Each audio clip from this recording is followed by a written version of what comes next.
Hello. So in this live stream, we will see about election forecast and why it's difficult to predict election outcomes. There's a wonderful video put out by The Economist, with the famous magazine on economic and political affairs. It has put out a video on election 2020, the US election 2020, and the problems with election forecasting. Well, every one of us is forecasting that Biden will win, and most of the forecasts say so. But there could be chances are that it could go wrong. Well, last time around in 2016, it went wrong, right? Everybody predicted Clinton will win, but Trump won. But this could also happen this time, although chances are very less because first of all, Mr. Trump is facing anti-incumbency. There are a lot of issues because of coronavirus, and people are unhappy with the governance. So therefore, chances are less that Trump will win again, but you never know. So we will actually see a video why election forecasts are difficult to believe, why predicting election outcomes are very difficult. So let's watch this, and I'll give some sort of a commentary. The 2020 race for the White House is more unpredictable than ever. A campaign already upended by the coronavirus pandemic. Dozens of ballots were thrown into a dumpster. New concern that Election Day could stretch well beyond November 3rd. The Economist is analysing the latest data to cut through the noise and predict the results. You submitted your questions to Elliot Morris, our data journalist and election guru. Here are his answers. In 2016, Hillary Clinton was the favourite by a large margin. Why should we trust the data this time? That is the million-dollar question, right? So the question that was asked to him was that in 2016 Hillary Clinton was a favorite, but she didn't win. Why do we trust the data? Well, his answer is that, well, that's a million-dollar question. That's a typical way of an economist answering a question where he's not very sure about. Because sometimes you simply can't trust the data because, first of all, it's not properly collected, and secondly, the analysis that you're doing on the data is not necessarily a good analysis, and it has several weaknesses, and we'll get to know what these weaknesses are and why you shouldn't. So polls this time should be better, but that's no guarantee. And there are a few reasons why that's the case.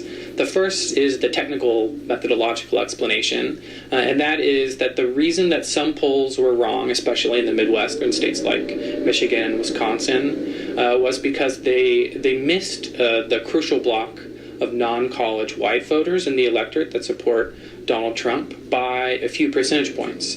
And the reason that's the case is because those voters are less likely to take public opinion polls than voters with a college degree, who are more likely to support Democrats. This year, it seems like most pollsters are making those adjustments correctly, and that the polls should not underestimate support for Trump in the same way this year that they did last time around.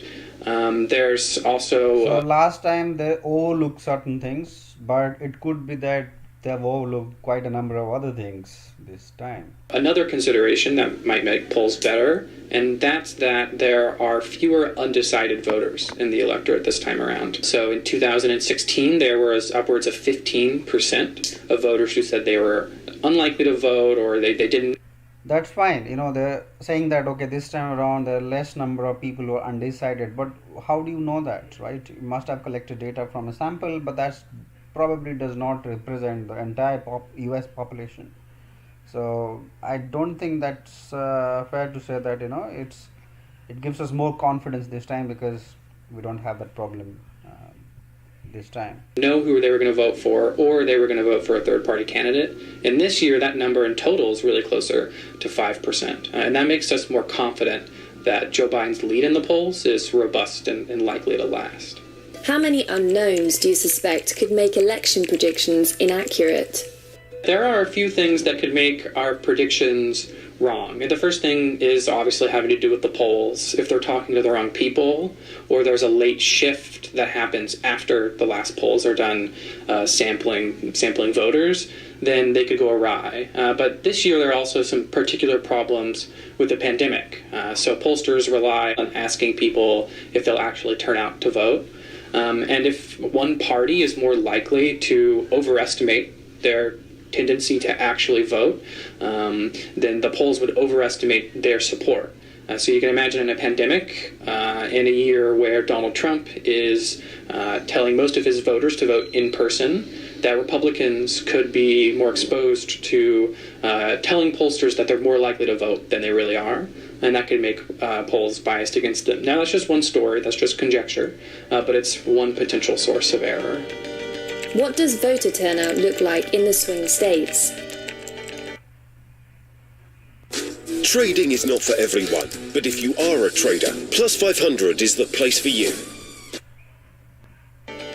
So voter turnout looks to be up pretty much everywhere. That includes in swing states and in other states. In some states, early voting already accounts for 20% or more of total turnout. But I think one thing he is not giving an importance is the fact that this time the situation is very different. We are going through a pandemic. I'm sure many voters in the US will not worry about election, and they probably won't vote. Even though you can do that using mails through post, you don't have to be physically present. But I think a lot of people will not use this route and will simply not vote.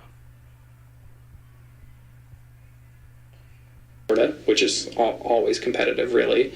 Joe Biden has an upside in that more voters are turning out this time than would have in 2016. Do you incorporate early voting into your forecasting model? It's very interesting. Our model doesn't use early voting data, and most forecasting models don't. And there are a few reasons why. The first is that it's hard to get data from each state on who exactly is casting early ballots. So some states might tell you that there are Democrats and Republicans voting, and this is how many ballots are coming from them.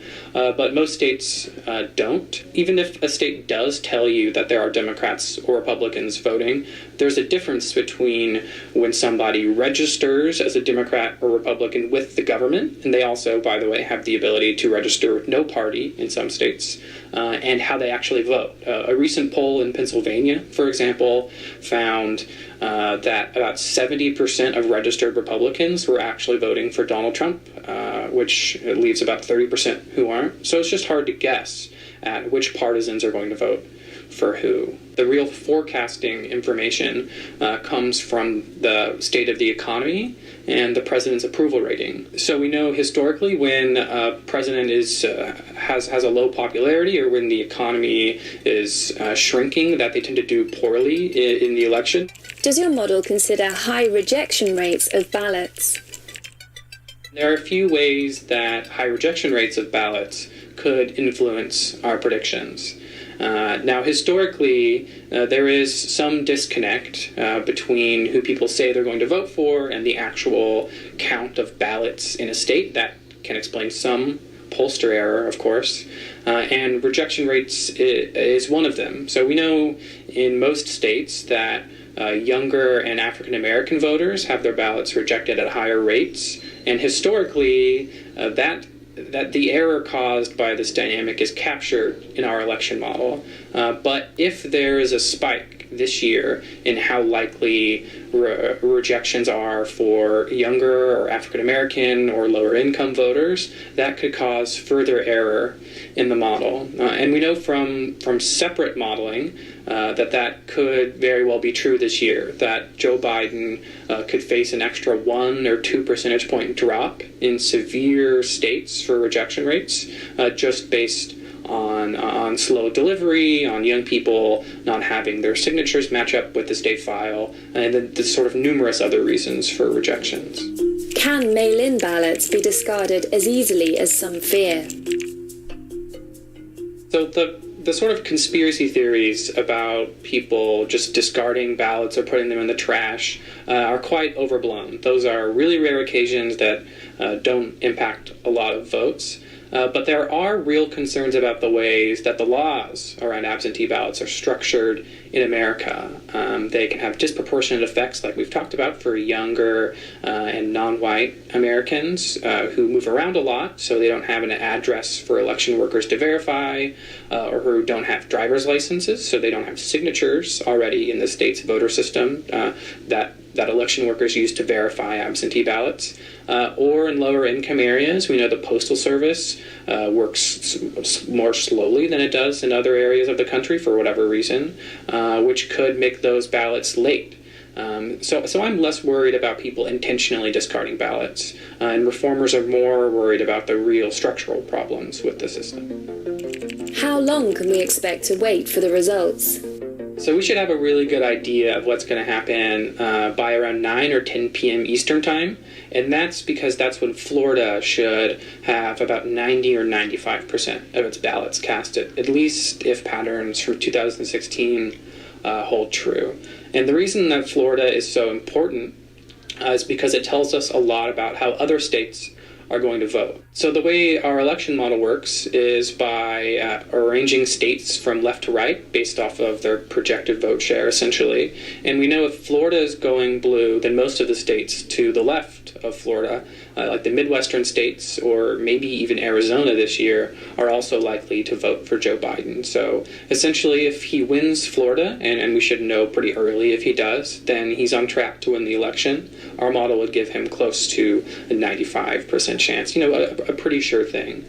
Barring this year, when we have politicians questioning the results already, it's pretty likely that citizens would do the same. And we have polls that show from YouGov and from a partnership between UCLA and this research organization called the Democracy Fund, that people are pretty likely to endorse violence or unrest if their side loses, especially in the case where they view that loss as undemocratic. So Republicans, in the case of widespread illegal voting, which, by the way, we haven't ever seen evidence before are likelier to endorse violence against opponents or, again, widespread unrest.